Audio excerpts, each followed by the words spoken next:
Good morning friends, मैं आपका दोस्त सुंदर। आज हम बात करेंगे पेट्रोल कार के अंदर जितनी भी पेट्रोल कार होती है, लेके मारुति से लेके BMW तक, मर्सिडीज जो जितनी भी कार होती है उसके अंदर एक इग्निशन सिस्टम होता है। वो कैसे काम करता है उसके बारे में आज हम पूरा जानेंगे और उसका डायग्राम पे आज हम बोर्ड पे देखेंगे कि कैसे उसके अंदर हमारे स्पार्क प्लग तक करंट पहुंचता है और क्या क्या प्रोसेस होता है उसके बारे में आज हम जानेंगे। क्योंकि जितनी भी पेट्रोल कार होती है उसके अंदर एक इग्निशन सिस्टम होता है। जब तक उसके अंदर स्पार्क प्लग पे करंट नहीं पहुंचता तब तक इंजन स्टार्ट नहीं होता। और उसके करंट वहाँ पहुँचाने के लिए कौन कौन से पार्ट लगाए जाते हैं, कौन कौन से पार्ट जल्दी ख़राब होते हैं, आज हम बात करेंगे। जो पुराना मॉडल में जो गाड़ियाँ आती थी जिसमें इग्निशन कॉइल होती थी, डिस्ट्रीब्यूटर होता था, उसके बारे में जानेंगे। और अब इसके बाद में हम बात करेंगे जिनमें इग्निशन कॉइल ही होती है, डिस्ट्रीब्यूटर लेस होता है। डिस्ट्रीब्यूटर कार के अंदर नहीं होता, सिर्फ एक सेंसर लगाया होता है, उसे क्रैंक सेंसर, केन सेंसर कहते हैं। लेकिन अब हम बारी बारी से देखेंगे कि पहले डिस्ट्रीब्यूटर से बात करेंगे कि डिस्ट्रीब्यूटर कैसे काम करता था। पहले कारों में जो आती थी BS1 BS2 कार, उनके अंदर डिस्ट्रीब्यूटर होता था, एक कॉइल होती थी और स्पार्क प्लग होते थे। तभी जाके वो पावर स्टोक के अंदर पावर जनरेट करता था, स्पार्क की चिंगारी भेजता था, तब जाके हमारा इंजन स्टार्ट होता था। तो उस पर हम बात करेंगे, आगे हम चल के नहीं। तो अगली आगे से अब हम अपने बिना देरी करते हुए हम अपने सीधे बोर्ड पे चल के नहीं बात करते हैं। तो दोस्तों अब हम आ गए हैं हमारे बोर्ड के ऊपर और अब हम देखते हैं कि इग्निशन सिस्टम कैसे काम करता है और उसमें कैसे कैसे प्रोसेस होता है, उसके बारे में हम जानेंगे। तो सबसे पहले हम बात करते हैं इग्निशन सिस्टम के अंदर जो ये बैटरी होती है।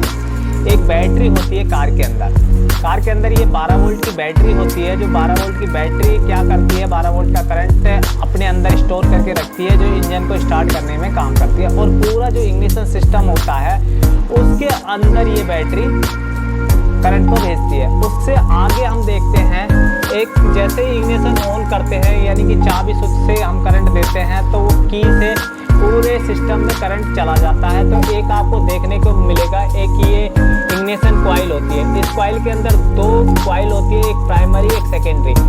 तो ये कॉइल होती है, इस कॉइल के अंदर हम 12 वोल्ट का करंट देते हैं। इस जब करंट ये पूरा होता है तो इस कॉइल के अंदर इतना करंट जनरेट होता है कि ये आगे जो हमारा ये लगा हुआ है डिस्ट्रीब्यूटर, ये डिस्ट्रीब्यूटर ये इसका करंट कंप्लीट कैसे होता है उसके बारे में बात करते हैं। तो एक इसके अंदर होता है कैपेसिटर लगा होता है, कैपेसिटर। और एक ही होता है कॉन्टैक्ट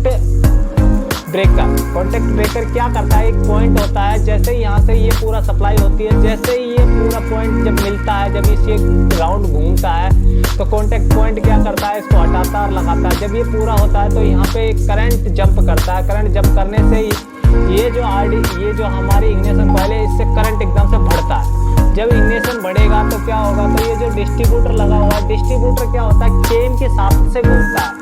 जब ये इस पे एक रूटर लगा होता है, रूटर जिसके पास पहुंचता है उसी के पास करंट जनरेट होकर ये जो हमारे स्पार्क प्लग लगे हुए हैं उन स्पार्क प्लगों के ऊपर आता है। ये जो 4 स्पार्क प्लग लगे हुए हैं, इन 4 स्पार्क प्लगों पे करंट आता है। तो कैसे कैसे आता है, तो ये हमारा डिस्ट्रीब्यूटर होता है। डिस्ट्रीब्यूटर पे जो रूटर हमारा केम शाफ्ट के द्वारा घूमता है। जो केम पे हम इसलिए लगाते हैं कि केम शाफ्ट के द्वारा ये घूमे और घूमने से जो भी टाइमिंग पे आएगा उसी पे ये क्या होगा, इसका एक टाइमिंग सेट किया जाता है कि कौन सा टाइमिंग कहाँ है। तो जिसके पास ये रूटर आके रुकता है तो ये करंट इसके पास जाएगा और ये इस वाले स्पार्क प्लग पे करंट आ जाएगा।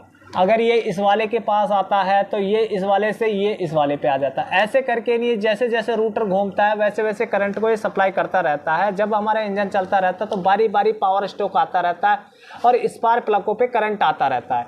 जब स्पार्क प्लगों पे करंट आएगा तो क्या होगा, वहाँ पे चिंगारी उत्पन्न होगी और जो हमारा फ्यूल और एयर वहाँ पे हमारे पिस्टन के ऊपर होता है वो जलाने के लिए ये यूज़ किया जाता है। तो ये आप देख रहे होंगे, ये वाला इलेक्ट्रिकल रोड होती है, इलेक्ट्रोड होती है। इलेक्ट्रोड पे जैसे ही करंट आता है भारी तो ये एकदम से ये जनरेट करता है चिंगारी और फ्यूल को जला देता है।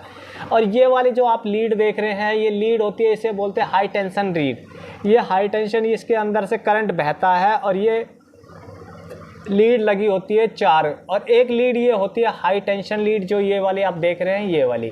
तो ये हाई टेंशन लीड होती है और 4 ये होती है। तो 4 सिलेंडर इंजन के अंदर 5 लीड होती है। और ये जो वायर देखेंगे, ये जो दूसरी वायर है, ये वायरिंग वाली वायर होती है, जिसमें जैसे 4 mm 5 mm का वायर होता है उस हिसाब से इसमें होता है। तो ये आपने देखा कि ये एक हमने जो आपको एक डायग्राम बना के बताया है कि इसके अंदर कैसे कैसे हमारे इग्निशन सिस्टम काम करता है, वो इग्निशन सिस्टम के बारे में हमने आपको आज इसमें बताया है। तो आपने देखा कि बैटरी लगी होती है, एक हमारा कॉन्टैक्ट पॉइंट लगा होता है, एक इग्निशन कॉइल होती है, दूसरा हमारा डिस्ट्रीब्यूटर होता है। डिस्ट्रीब्यूटर डिस्ट्रीब्यूट करने का काम करता है करंट को, कि इधर उधर डिस्ट्रीब्यूट कैसे किया जाएगा टाइमिंग के अनुसार।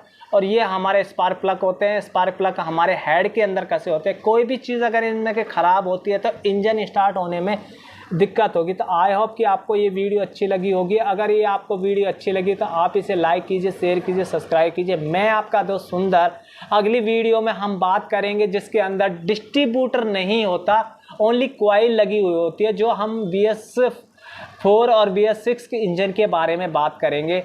तो thank you, wish you wealth. मैं आपका दोस्त सुंदर, धन्यवाद दोस्तों।